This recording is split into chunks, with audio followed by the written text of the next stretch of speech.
If it's Tuesday, an emotional and defiant Nikki Haley, down in the polls and at risk of being walloped in her home state primary, vows to stay in the Republican race, attacking frontrunner Donald Trump as unhinged and unstable. Plus, the U.S. prepares to unleash what it calls major sanctions on Russia in response to Alexei Navalny's death, and in an attempt to remind Congress of the high stakes with the war in Ukraine about to enter a third year. And the potential for further escalation in tensions with Iran, as the Pentagon confirms that Iran-backed militants appear to have successfully taken out a U.S. drone using a surface-to-air missile.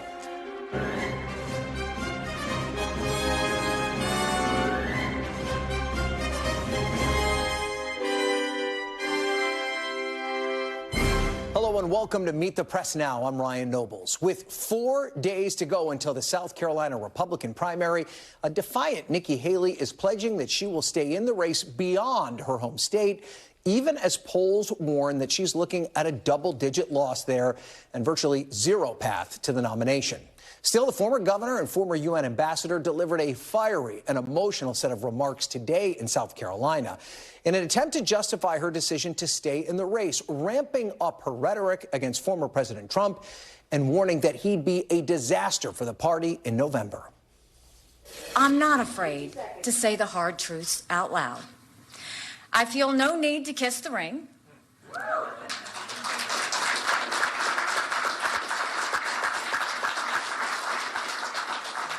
I have no fear of Trump's retribution. I'm not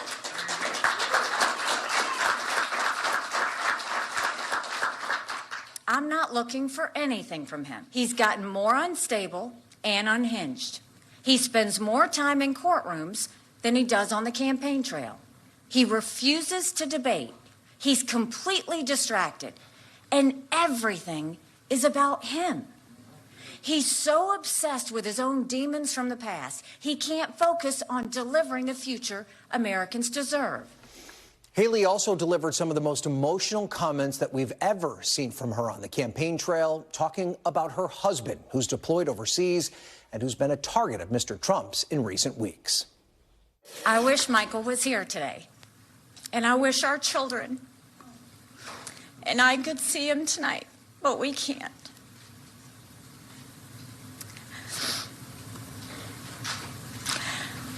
He's serving on the other side of the world, where conflict is the norm, where terrorists hide among the innocent, where Iran's terrorist proxies are now attacking American troops. This is Michael's second deployment. It was hard for us to say goodbye to him the first time when he deployed to Afghanistan. It was even harder last summer when he deployed to Africa. Now, that speech comes as another poll of likely South Carolina primary voters shows that Haley is trailing by nearly 30 points to former President Donald Trump, and that's in her home state. And based on the state's rules, it's possible she earns 0 delegates in that contest. Ahead of her remarks today, the Trump campaign slammed Haley in a memo, calling her a, quote, wailing loser, and claiming the true state of Nikki Haley's campaign: broken down, out of ideas, out of gas, and completely outperformed by every measure by Donald Trump. NBC's Ali Vitale is on the ground in South Carolina covering the Haley campaign. So the one thing we know for sure, Ali, is that Nikki Haley's not dropping out of the race, but we didn't get that much insight into what her Super Tuesday plan is or how she plans to start winning delegates. Where was that in the speech today?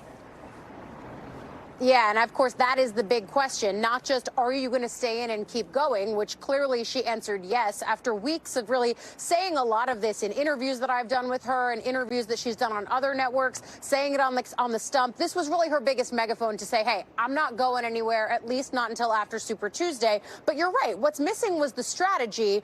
Clearly, she has the will. In terms of strategy, we've at least seen her travel schedule unveiled in the last few hours. It's going to include an immediate stop stop to Michigan, which has its voting day just a few days after South Carolina voters go to the polls here this weekend. But then after that, she's going to be going to Colorado, Utah, Virginia, Massachusetts, really trying to cover as much ground as she possibly can in the lead up to March 5th. That's going to be the real do or die day for her campaign. And all of the reporting that I've done around the delegate strategy is that it's one that really isn't. A lot of these states, while they might have coalition potential in their demographics that allow her to build with independents or even Democrats, that's fine, but it doesn't allow her to necessarily compete in states that have winner-take-all rules in their primary. That's true of South Carolina, but it's also true of other states going down the stretch, places like Texas, and that makes it really hard for her because even if she gets some percentage of the vote, not winning there means not winning delegates, and of course, delegates are the ballgame when you go into the convention. And, you know, this speech really does culminate weeks of increased attacks on Donald Trump. Perhaps some would say too little, too late, but is there any concern that she might be turning off the Republican base by going after the former president, considering she is still competing in a Republican primary? And she's aware of the fact that as much as she's trying to appeal to independents and potentially Democrats who can vote in some of these open primaries, she does at the end of the day need to do better with Republican-based voters, the kind of people who make up the majority of the electorate in states like South Carolina. What it means to be a Republican in these states, though, has changed a lot since Haley was on the ballot here for her most recent gubernatorial bid. And now in the age of Trump, what it means to be a Republican in these places sometimes means being a MAGA Republican. And of course, that means you don't win those voters unless you're Trump. I do think that with Nikki Haley, when we think about the culmination of the attacks, yes, we've seen her ratchet up her rhetoric. And I do think you're right. I've heard this from so many sources that it's too little, too late in this primary. But you're also potentially seeing the wear and tear of this campaign on the candidate herself. I mean, I was really struck today when I was in the room listening to that speech, the way that she choked up talking about her husband. Ryan, it's a refrain that she does almost every single time she's on the campaign trail, talking about his deployment, talking about the toll it takes on her family. But today, watching her show that kind of physical emotion was really rare. And I think it could be a reminder for all of us. At the end of the day, these candidates are human, and it's tough to run for president. Yeah, that's true. That is sometimes easy to forget. Allie, thank you so much for that report. Yeah. We appreciate it. And joining me now is someone who knows a thing or two about running against Donald Trump. Been in a similar situation to the one Nikki Haley finds herself in, and that's the former Ohio Governor John Kasich. He's, of course, also an NBC News political analyst. So, you know, first, Governor, just your reaction to Ambassador Haley's speech today. If you weren't on board before, does this change your mind at all? Well, I mean, look, I think it was an emotional talk for her. She's, you know, it's a lot of frustration out there. I know what that feels like. It's tough, though, in your own home state. You know, I might remind you, Ryan, that I beat Donald Trump by 12 points in Ohio. That would have been a tough one to take a defeat there. But I finally got out when I knew mathematically he couldn't be stopped from the nomination. The question is, what is her strategy here? And I think she's just waiting to see, you know, if something could happen where he could collapse. But there's another interesting thing. If something were to happen to Donald Trump, I'm not sure she would just have a free pass to be the nominee. I think there'd be a lot of people that would jump in. But all things being equal, Ryan, you've been covering this for a long time. Right now, it is Donald Trump's party. I happen to not like that, but that's exactly where we are, and that's what she's running up against. And I wonder, you raised this idea that perhaps she's waiting for him to implode, which I feel like there's been a lot of never Trump Republicans that have been waiting for Donald Trump to implode for 6 or 8 years. But is she still trying to present herself as an alternative? Because if so, it doesn't seem as though anybody's biting on that. And is being an alternative meaningfully different enough to entice those that may be on the fence?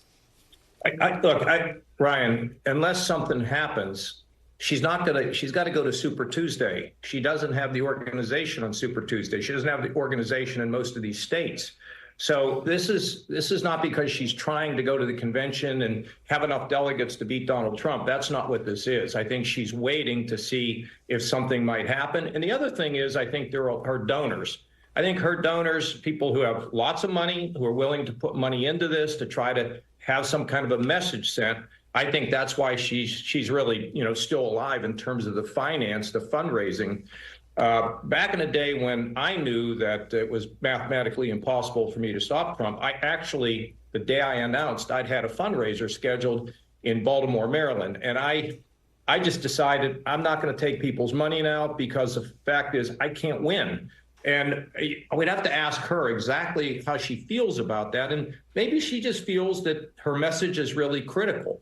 I would like to see more of the specifics of what she wants to do. I think that would serve her well. I've noticed that, talking about Trump being unhinged and all that, which I think I would agree he is. I'd like to see what the positive stuff is that she wants to do. And you say, we want a generational change. What does that mean? I think that would serve her well, regardless of how this all turns out. The fact that she has a bold, impressive, visionary, forward-looking message would serve her very well. And I think she has to think about that, in my opinion.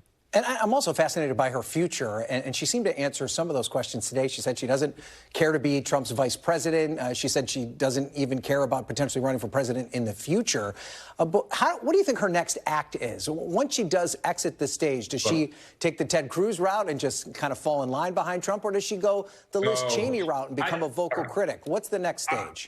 Yeah, I don't know that she would fall in line. I just can't see how she would do that. Look, let's just respect her for the fact that she wants to say some things. She wants to stay out there. She's getting hammered by people left and right, but she's hanging in there. I believe, Ryan, that she needs to articulate a much more definitive a message about what she would want to see us do. I mean, this is an exciting time in America with the change in technology, with the possible use of AI in a positive way to solve healthcare problems, to help our kids get better education. There's so much. Let's hear more about that. And if she can do that and set the stage for what could be the next generation of Republicans, I think she puts herself in a good position. But look, right now, it's emotional for her. She's working very hard. Her husband is not here in the country. He's serving, our country overseas.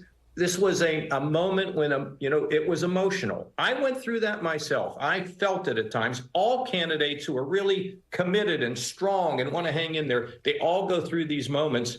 I think at some point she needs to pivot to these are the 4 or 5 or 6 things that I would do to distinguish herself from the new politics of the Republican Party, which doesn't look at all like the politics in the party of Ronald Reagan at all. Yeah. We need to change that. Governor Kasich, few people know the position that Nikki Haley finds herself in better than you, so we appreciate your perspective today, sir. Thank you for being here. Thanks for all your coverage. You're doing a fantastic job out there. Keep at it. All right. Thank you, sir. I appreciate it. Thank we you. always welcome anybody back that gives me compliments. So there's 4 people here that want to do that. My colleague, NBC Garrett Haake, who covers Congress with me and sits next to me in a very small booth. He also covers the Trump campaign for NBC. Our senior political editor, Mark Murray. Faiz Shakir, who's also been annoyed by me many times on the campaign trail as a senior advisor to Senator Bernie Sanders, and Danielle, Pletka, a senior fellow at the American Enterprise Institute and an NBC News contributor. So, Mark, we read a little bit of this Trump campaign memo that just came out. And basically, aside from the kind of personal negative things they said about Nikki Haley, the central thesis here is that she just has a math problem. And that's a pretty inescapable fact for her, isn't it? Yeah, the math problem starts in South Carolina, Ryan, where the latest polls have her trailing close to about 30 points or more. The latest poll coming out of USA Today, Suffolk. So that's bad, number one.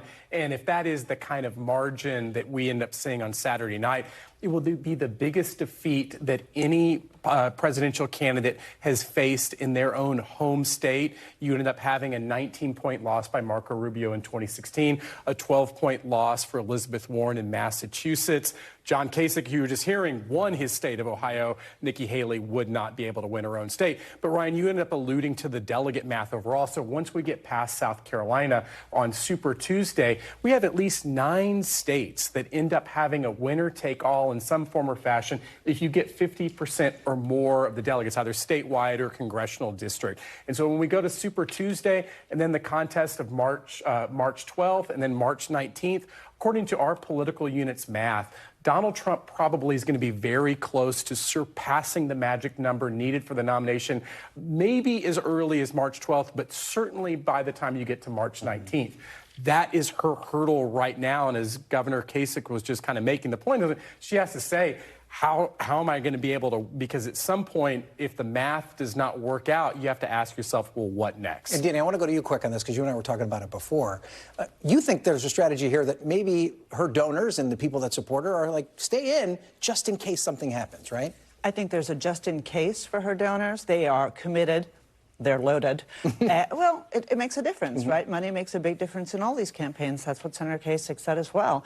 And I think that for them, she is the next generation. They're either waiting for Donald Trump to collapse or they're waiting for Donald Trump to lose and then starting to rebuild the party. And they want her at the center of that. So that doesn't necessarily mean winning this time around. It's about building for the future. It's an investment. Yeah, but Garrett, I'm interested in the Trump campaign's response to all of this because they keep telling you that Nikki Haley's not a serious threat. We're not worried about her, but they're spending a lot of time hammering her still. She still seems to be annoying them. Listen to this ad they released earlier today. You got bad information. I fought the gas tax in South Carolina. Nikki Haley is proposing a hike on the state's gasoline tax. Nikki offered a 10-cent gas tax increase in South Carolina. Let's increase the gas tax by 10 cents over the next 3 years. If you have to lie to win, you don't deserve to win. I'm Donald J. Trump, and I approve this message. First of all, we should point out how much the Trump campaign has changed with a very local ad, very well-researched and specific, something they might not have done 4 or 8 years ago. But explain to me why the investment, they're trailing President Biden when it comes to fundraising overall. Why do they feel the need to do this? Well, there are a couple pieces to this. Mark Murray taught me a long time ago to pay less attention to what candidates say and to pay more attention to where they spend their money and where they send their candidate. They are spending money against Nikki Haley, and they are still sending Donald Trump to these primary states. He's in South Carolina as we speak. Now, if they believed, as they say in that memo, that this race is over and that they can just deprive Nikki Haley of oxygen and she would go away, they wouldn't be doing either of those things. So some of that may be a strategic necessity that they feel to truly beat her and end this race sooner rather than later. Some of it also might be the personal animus between these two candidates and Donald Trump's personal style, which is no matter what the campaign says about ignoring someone to have them go away, Donald Trump is not capable of ignoring someone who is on the campaign trail attacking him every day. He can do it for a short period of time, but the idea that he would ever totally turn his back on Nikki Haley and just wait for her to drop out is totally anathema to the way that he runs a campaign or the way that he runs his life, frankly. So I think that's where you see some of that tension there. But the reality here is this entire primary has been the what if something happens Republican primary. You can't convince me that any of these candidates ever had a credible plan to beat Donald Trump that didn't include somewhere in step 2 or 3, written or unwritten, something happens. He gets convicted by somebody, or he falls down a flight of stairs. I mean, whatever. Nobody ever really connected the dots all the way through from here's what I bring to the table and why the Republican base is going to reject this guy and choose me. That's never been there, and I don't think it's there now. So, Faiz, I want to play a little more of Haley's speech today. Take a listen, and then I'll have you respond after. In New Hampshire, Trump lost 46% of the vote. That's not good. We're talking about almost half of our voters. What does it say about an incumbent who's losing nearly half of his party? It spells disaster in November. I translate that into her saying that he's got a general election problem here. Is she making a good case? Yeah, and interestingly, in the Republican primary electorate, they don't seem to be too concerned about the general election argument because she'd have a stronger one than Donald Trump, right? Most public polling, I think, shows her doing better than Donald Trump against Joe Biden. As a Democrat wants to see Joe Biden elected, it's nice to see that Republicans voters don't care as much about that. I do think it's interesting, though, that as you think about their strategy, it's, the question that Garrett was just raising about, like, what was their strategy behind the scenes to go after Haley? I mean, I do think the personal grievance of Trump that night when, he thought that maybe she might back out of this race and decided not to, he was certainly aggrieved. But then from that moment on, they've decided to really make her somebody who they wanted to attack. And I think if you think about the politics of Donald Trump, he wakes up every morning looking for a fight. He wakes up every morning swinging. And I think there is something to Donald Trump and the campaign wanting somebody still in the primary who they are pretty damn confident they're going to defeat, who they can just kind of whip and beat. And it's, it's the way that they operate. It's their mentality. And I think had they wanted a goal of her being out of the race, they could have graciously moved into a place on that night and say, hey, this is over. She's going to be gone. But yeah, I appreciate her running and raising issues, and I'm moving on to Joe Biden. I think there's something to the strategy. They've decided that, you know what, the animus of Trump and the way in which we swing needs to be done in this very aggressive way. Can I make one point on that? Because I think you're exactly right. I think it's also about the point you were making.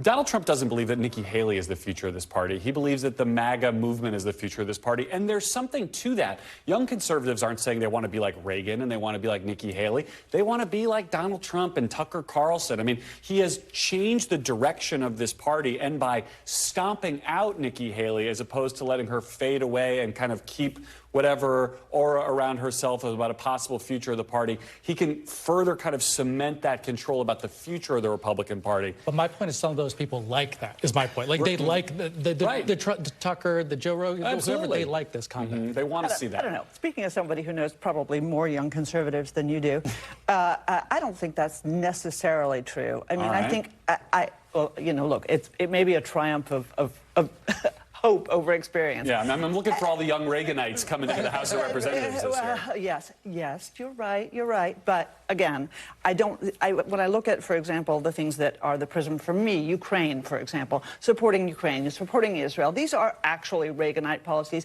We've got 80% of Americans. Among them are some young conservatives. Do you think young conservatives feel that way, sure. though? The Charlie Kirk wing of the party? Yeah, but Charlie Kirk isn't the only person in the Republican Party. And again, I think that we have always the problem in the Republican Party of the loud versus the majority. These people are loud. Now, what I thought was most interesting about what you said is, what I don't get, yes, I get Donald Trump lives for the animus of the moment, right? And he always wants to be mad at somebody because he's kind of a mad guy. But what I don't understand is he can be mad at Joe Biden. Why is he bothering? If she is the dust beneath his chariot wheels, as my mother likes to say, then why is he bothering? That, I think, is inexplicable unless what you said is right, which is that he has some fear. Maybe he thinks he's going to fall down the stairs. Who knows? Yeah, right. And before we go quickly here, I want to talk about our beat on Capitol Hill. We saw Speaker Johnson at Mar-a-Lago over the weekend meeting with Donald Trump. There's been some sort of optimism that perhaps they can get the supplemental aid package done. I can't imagine that optimism continues to flicker if he's heading down to Mar-a-Lago to kiss the ring. It certainly doesn't seem helpful. I mean, I suppose he could be going down to try to make the tough sales pitch in person. Donald Trump, like most politicians, when you walk out of the room, they want to feel like you agreed with them, and they want to feel like they agreed with you, right? So maybe it's easier to make that pitch in person. But boy, I mean, that is going to be really tough sledding. I mean, my theory has always been that the only way the Ukraine aid, the supplemental, gets done is if it's attached to a government funding bill or something where conservatives can say, look, we had no other choice but to pass this thing. But we'll see where this ends up. Mark, could it hurt them, though, in the general election if they turn their backs on Ukraine? Yes. And so, overall, the polling shows that the support for Ukraine is a majority position, but it's not an 80-20 issue at all, and particularly with a lot of Republicans against that at all. But we are already seeing the Biden campaign and Democrats really want to fight on this turf. Now, I'm not necessarily sure that we're going to end in October and early November with ads about NATO and Ukraine, but certainly at least the past week has allowed the Biden campaign to say, hey, we're getting the focus off of our shoulders and putting them onto Donald Trump. And so they've been effective using that foreign policy issue that way. And Faiz, just to put a button on this, though, but does the Biden campaign risk alienating some progressives if they lean too hard, not necessarily into Ukraine, but the situation in Israel? Well, I was going to Ukraine, I would worry more about working class voters, right? I do think you have to be mindful that as you head into the later part of this year, and you're making a pitch for Ukraine, which is fine, partisan politics, fine for a commander-in-chief argument against Trump, say I'm thinking about American interests here, you also got to remind, you're going into Michigan, you're saying, yes, I care about Ukraine, but I care about you more. I care about your life more. I'm going to bring jobs here. I'm going to increase your wages. I care about your health care. He's got an argument to make, but you don't want it to be buried under the prioritization of Ukraine. I do think that would be a concern of mine to working class voters in Wisconsin, Michigan, Pennsylvania. Great conversation, guys. Thank you all for being here. I appreciate it so much. Garrett, Mark, Faiz, and Danielle. Thank you all. And if you want more of this kind of great insight, you need to sign up for our new politics newsletter. also known as Mark Murray's baby. It's called From the Politics Desk, and it features news and analysis from our fantastic team, including Mark. You can learn more and sign up on NBCnews.com/newsletters, or you can scan this QR code on your screen right now. Isn't technology marvelous? Still ahead, the White House previews major new sanctions against Russia following the death of longtime Kremlin critic and opposition leader Alexei Navalny.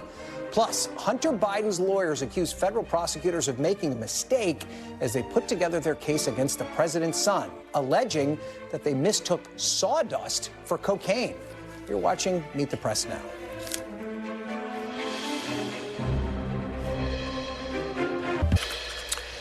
Welcome back. The White House today is again pushing for Congress to pass the national security bill that would provide more than $60 billion in aid to Ukraine.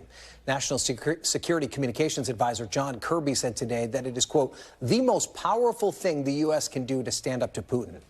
But in the meantime, John Kirby said today that President Biden will be announcing a major sanctions package to hold Russia accountable for the death of opposition leader Alexei Navalny.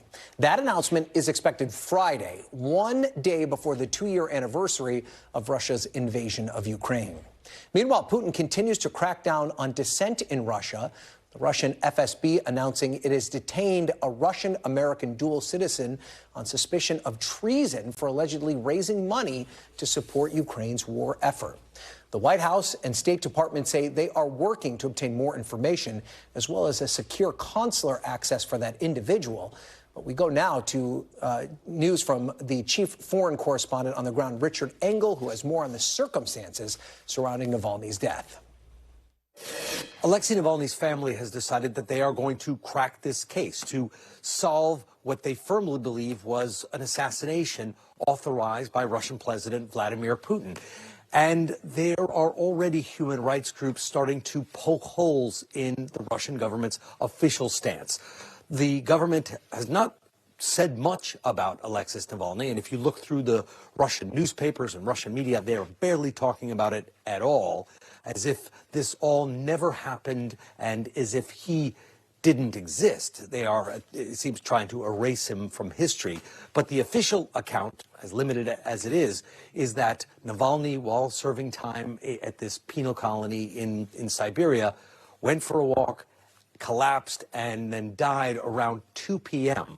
But human rights groups, an opposition newspaper, both supported by Navalny's followers, believe that there's more to it, and they want to crack this case, crack what they believe is the assassination. And they say that 2 intelligence operatives from the FSB, which is this is the human rights groups. The human rights group said that these 2 FSB agents went to the prison 2 days before Navalny died in order to turn off CCTV cameras, to turn off listening devices. They say that the night before, there was also unusual activity in the prison, that the prisoners were locked inside their cells, and then there was an unannounced inspection that morning before he died. All of this, they say, is suspicious, points to something more than just the official count of a prisoner going for a walk, suddenly falling ill and dying, and they say that they are determined to uncover the truth. All right, Richard Engel, thank you for that reporting. Let me now bring in Evelyn Farkas, who's the executive director of the McCain Institute and a former deputy assistant secretary for defense for Russia, Ukraine, and Eurasia. Evelyn, thank you for being here. Of course, you were just at the Munich Security Conference. Tell me what the mood was like. What were you hearing from U.S. allies and partners about the debate in Congress over U.S. aid to Ukraine? Yeah, thanks for having me on. Going into the conference, I actually flew in with the congressional delegation, and people were not optimistic about getting funding for Ukraine. They didn't think it was impossible, but they weren't feeling very positive. I think they were feeling down because the leader of the Republican leader of the delegation, Lindsey Graham, had opted to go instead to the southern border. There's just a feeling that some of the supporters of Ukraine are wobbling, and of course on the far right right there attacking the policy. And then on Friday, we got the horrible news that that Alexei Navalny had been killed. And of course, it was murder, whether it was done, you know, on one day or over the course of a long time. And then finally, he was again given the final blow on Friday. Doesn't really matter. The Russian state decided that he was too dangerous to have alive. And that was something that really reverberated all weekend long and just kind of put a dampen the mood overall. Well, give us just an assessment of what the situation is like on the ground. We know that Ukraine's been rationing whatever weapons and ammunition it has, but what can you tell us about Russia's manpower and its stockpiles when it comes to fighting this war? Do they significantly outmatch Ukraine right now? Yeah, they still significantly outmatch Ukraine. What Ukraine has is greater will. Part of why I think Vladimir Putin decided to kill Navalny now was because there was an opposition leader who initially was permitted by the Russian government to run against Putin because he was viewed as he's a kind of a government guy. But he started to develop a platform that was anti-war, and 200,000 people signed a petition on his behalf, and many people lined up in different parts of Russia. So I think the Russian government is worried that there's a big anti-war sentiment. That, of course, impacts their ability to have manpower into the foreseeable future. Of course, they can use force, and they're willing to use force the way that Ukraine won't, because Ukraine's a democracy, although Ukraine can have a draft. So they have a problem in terms of will, but they do have more equipment. They do have more resources right now. It's a larger country with more people and with more material and the ability to, if they have access to funds and technology, to ramp up their industry. They are still struggling, but, you know, Putin thinks he's going to have more time. We do have some exclusive reporting that the White House is now looking at providing long-range missiles to Ukraine if, of course, and it's a big if, Congress is able to pass more money. Now, these missiles, of course, could strike well beyond the front line and into Russian territory. Do you think this is a right move, and is this a tactical decision or more of a symbolic move by the administration? Oh my God, this is really significant, and it's so long overdue, because the Ukrainians need to be able to hit Russian military targets wherever they are, including in Russian territory. They have been doing it just over the border, but because of the range, they haven't been able to, you know, consistently attack far enough away without putting their own manpower or their own drones and other equipment in danger.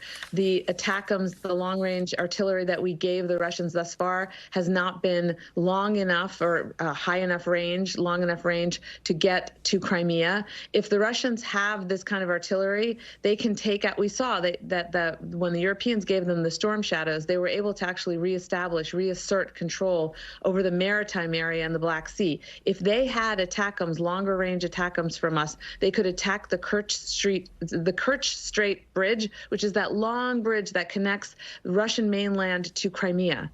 That's a resupply route for the military. So there are things they can do that will be real game changers, not symbolic.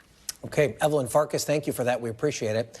Still ahead, the U.S. vetoes a UN Security Council resolution calling for an immediate ceasefire in the Israel-Hamas war.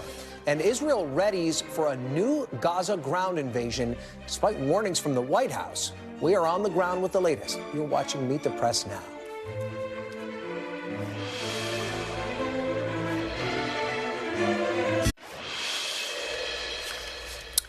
Welcome back. A UN Security Council resolution calling for an immediate end to the war in Gaza failed today after the U.S. used its veto authority to block it. U.S. ambassador to the UN defended the decision, saying that the resolution could hurt ongoing hostage negotiations. Any action this council takes right now should help, not hinder, these sensitive and ongoing negotiations. And we believe that the resolution on the table right now would, in fact, negatively impact those negotiations. Demanding an immediate, unconditional ceasefire without an agreement requiring Hamas to release the hostages will not bring about a durable peace. The U.S. instead is circulating an alternative resolution that does not call for an immediate ceasefire, but instead pushes for a temporary ceasefire as part of the ongoing talks.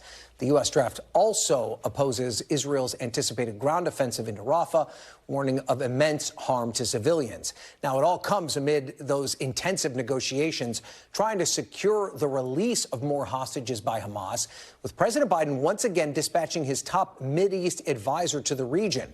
Joining me now is NBC News international correspondent Raf Sanchez. He's in Tel Aviv. So, Raf, how are countries in the region reacting to the U.S. veto at the UN today? We're hearing a lot of criticism, Ryan, not just from the Palestinians, which you would expect, but also from American partners in the region, like Egypt, like Jordan, like Saudi Arabia, who are saying they wanted to see this resolution bringing about an immediate ceasefire in Gaza to go through. There are 15 members of the UN Security Council, 13 of them voted in favor of this resolution. The UK, a close American ally, abstained.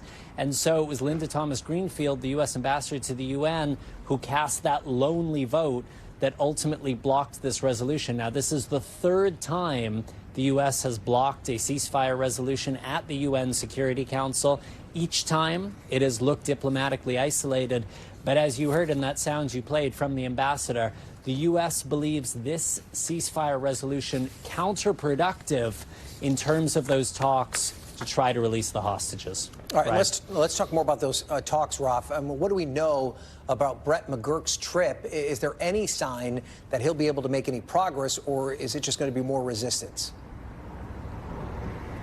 Yes, the latest senior Biden administration official to come to the region to try to jumpstart these talks. We had CIA Director Bill Burns here last week. He was in Cairo meeting with officials from Egypt, Qatar, and Israel. At this point, despite this very intensive American shuttle diplomacy involving senior figures in the Biden administration, the gaps between Israel and Hamas remain very significant. That's according to Israeli officials. You heard Prime Minister Benjamin Netanyahu saying that Hamas's demands at this point are what he called delusional. And just to give you a couple of examples of where these gaps are, Israel is saying any ceasefire will be temporary while the hostages come out, and then it will resume its war, including this offensive on the city of Rafah in southern Gaza, where half the population of the Gaza Strip is sheltering. Hamas says it's not going to release any hostages without a permanent ceasefire to end the war altogether. Also, a big disagreement over how many prisoners Israel is going to need to release from its jails in exchange for those hostages. Ryan. All right, Raf Sanchez, thank you for that report. We're also following another significant development in the Mideast. This afternoon, the Pentagon confirmed that a U.S. drone that crashed yesterday off the coast of Yemen was indeed shot down by Iran-backed Houthi rebels. It comes as Houthi rebels in Yemen also struck a British-owned commercial ship as well as two U.S.-owned ships in the Red Sea yesterday. Joining me now is NBC News Pentagon correspondent Courtney Cubie. So, Courtney, what do we know about this U.S. drone, and how significant of an escalation would this be by the Houthis? So it's an MQ-9 Reaper. It's a large drone. We've been asking if it was armed at the time. It has the ability to carry missiles on it, but we haven't gotten a good answer to that yet, Ryan. But to your question about this being a potential escalation, yes, that is absolutely true. If the Houthis were able, as the Pentagon is now saying they believe the Houthis were able to shoot this down with a surface-to-air missile, there is a concern it's an escalation. But I got to say, it's not unprecedented. The Houthis did down another U.S. drone several months ago since all of this started on November 19th. With the back and forth and the Houthis firing on commercial ships in the Red Sea and the Gulf of Aden. And as you said, there has been what seems to be an uptick in those Houthi attacks and the U.S. responses over the last 48 hours or so. Sunday, we saw the British commercial vessel, which was fired on with a ballistic missile by the Houthis. It was struck and it was disabled to the point that the crew had to abandon the vessel. Then yesterday on Monday, there were two U.S. ships that were targeted, one by a Houthi drone, the other by a Houthi missile. Neither of them struck those U.S.-owned ships, but one of them was damaged by what's likely some shrapnel or something from the attack. Now, in addition to this, the Houthis fired multiple other projectiles, including at least 10 other drones, attempting to go after commercial ships and even potentially one U.S. military ship there in the region. The U.S. has continued to take what the military calls self-defense or even dynamic strikes against Houthi targets in Yemen. Basically what that means, Ryan, is they'll see some Houthi materials, maybe missile launchers or drones, moving around with the potential or likelihood that the Houthis are about to fire something, and the U.S. military will come in and they'll strike that location. That is, according to military officials, stopping the Houthis from going after ships in the Red Sea. And that may be why in recent weeks there has been a little bit of a slowdown in the Houthis' ability to go after ships. The U.S. has conducted more and more of these self-defense strikes, Ryan. Yeah, and maybe expand on that a little bit. Does it seem as though the Houthis are starting to be deterred a little bit, at least, by the way the U.S. military is responding? I gotta say, it doesn't seem that way at all. Now, there's two things here that these strikes are really intended to do.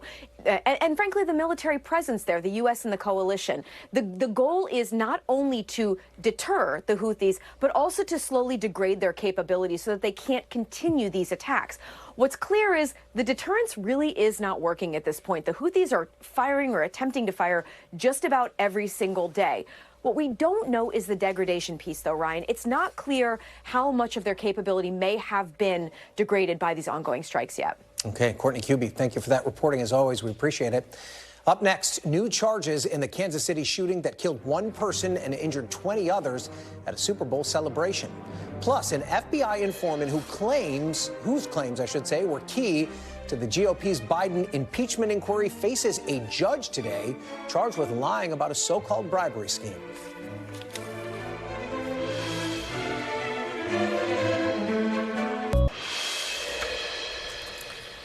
Welcome back. We are following some breaking news out of Kansas City. That's where prosecutors say they've just announced that they've charged 2 adults with murder in connection with last week's deadly shooting at the city's celebratory Super Bowl parade. Those 2 adults, Dominic Miller and Lindell Mays, face several charges, including second-degree murder. The new charges come after 2 juveniles were taken into custody last week on gun-related charges. 1 woman was killed and more than 20 others were injured in the shooting, which happened as the Super Bowl celebrations were wrapping up. Police say a dispute among several people led to the shooting. And turning to a developing story, a little more than an hour from now, an FBI informant whose bribery allegations were a big part of the House impeachment's inquiry into President Biden will be in court on charges that he was lying to investigators. The special counsel investigating Hunter Biden has charged the informant, Alexander Smirnov, with 2 counts of false testimony and falsification of records. According to the indictment, Smirnov had been an FBI source since 2010, but he began giving false derogatory information about the Bidens after Joe Biden ran for president in 2020. NBC News Justice reporter Ryan Riley joins me now. So what should we expect at today's hearing, Ryan?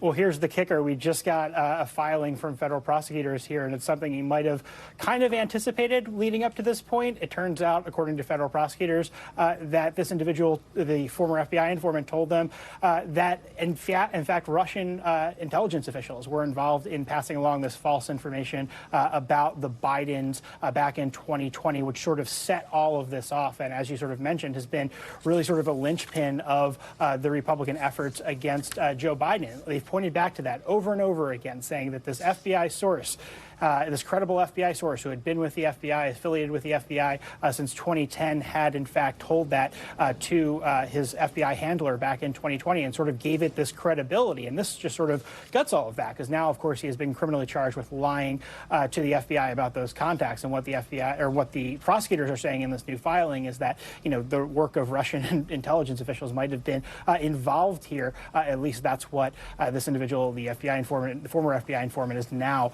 saying. You know, Ryan, I think it's important to point out, as this does serve as kind of a backbone to the impeachment inquiry, one of the things that Democrats were arguing when Republicans brought this up is that these tip sheets, which is kind of the basis of this Smirnov allegation, are not reliable sources of information as it relates to an investigation. And wasn't it for this exact reason that there was the potential that the source wouldn't be telling the truth? Exactly. And it's also why initially, at least, the FBI really resisted putting out these documents and saying that, they weren't saying just because it's actually in an FBI document and relaying what this individual says doesn't mean that it's been vetted or investigated. All it is just sort of this allegation that has come from, yeah, sure, someone who had been an FBI source. But really, the Republicans really pushed for this during the summer. They threatened to hold the FBI director in contempt unless they got their hands on this document. They really put a lot of their effort into getting this document, and this was sort of the centerpiece of this investigation, and now it just all collapses and falls apart based on these charges against this guy who was lying, and apparently, according to federal officials now, involved with Russian intelligence. That was what was pushing those efforts against Biden back during the 2020 campaign, Ryan. Yeah, we'll have to see if it changes the course of the impeachment inquiry. There are no signs of that quite yet. But let's shift focus now and talk about Hunter Biden, the president's son. His attorney firing back after special counsel David Weiss over some evidence against him. What exactly are they claiming here? So actually, they're citing this case as well in their court filings, but they're also saying that, in fact, federal prosecutors or investigators mistook cocaine for basically some wood chips that was in a photo, right? So there was this exchange. It's a little bit hard to explain, but essentially there was this exchange which showed some lines on a counter, and what this exchange was about from Hunter Biden's old messages was saying that there was this carpenter who said that he had to make a choice between doing drugs and doing cocaine or continuing to be a carpenter, and he chose being a carpenter, and sort of as a joke had lined up these wood chips along the way, and that what the Hunter Biden's attorneys are saying is essentially the feds presented that as evidence in their charges against Hunter Biden here about his drug use, when in fact they were just mistaking wood chips or wood carvings for cocaine. And they're also citing these new charges against the FBI informant, saying that this case really should have never gone forward. And really the reason that they took this plea deal back last summer was in part because they thought there were still potential FARA charges hanging over his head, when in fact that was all based off of these lies from the FBI informant, Ryan. Okay, Ryan Riley, packed a lot in there, sir. I appreciate it. Of course, the president's brother on Capitol Hill tomorrow, James Biden. And next, a growing push to officially mark the Lunar New Year as a public holiday in cities and states across the country. You're watching Meet the Press now.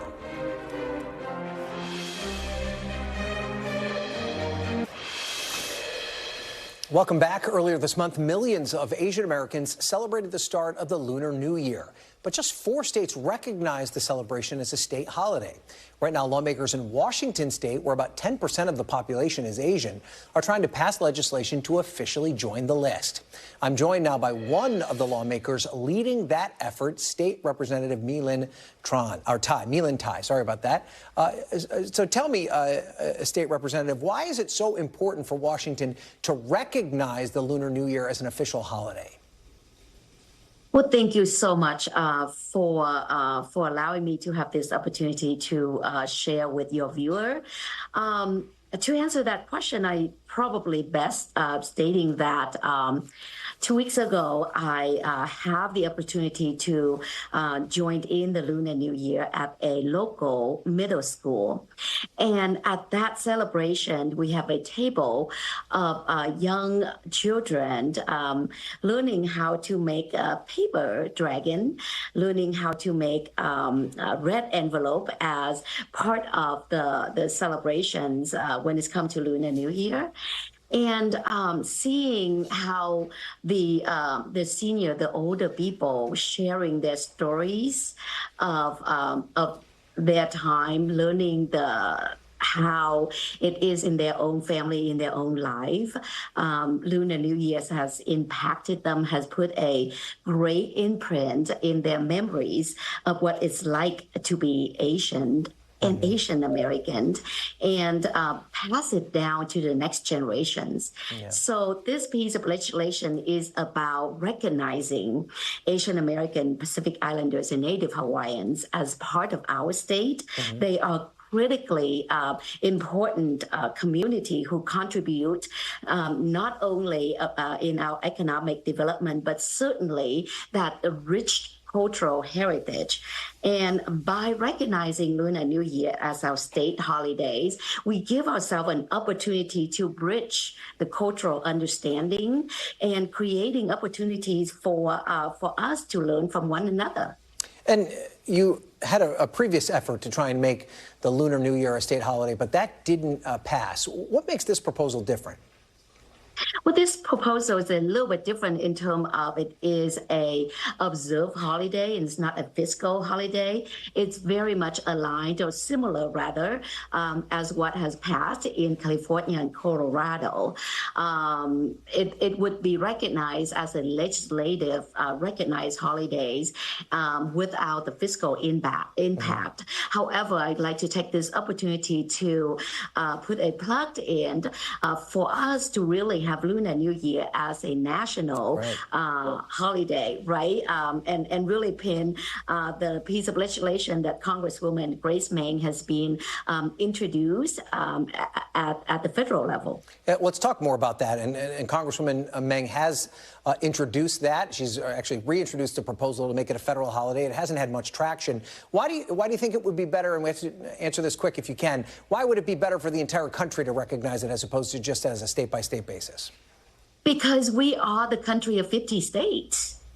Because we are united, because we are the people who move together and really recognize each other regardless of which state we reside in. The Asian American is the fastest growing community in our nation. Yeah. So by this recognition, we're doing things together versus state by state. All right. Well, thank you so much. Washington State Representative Thai, I appreciate you being here. Thank you so much. And Thank you for having me. I'll be back tomorrow with more Meet the Press Now, but NBC News Now coverage continues with Hallie Jackson right now. Thanks for watching. Stay updated about breaking news and top stories on the NBC News app or follow us on social media.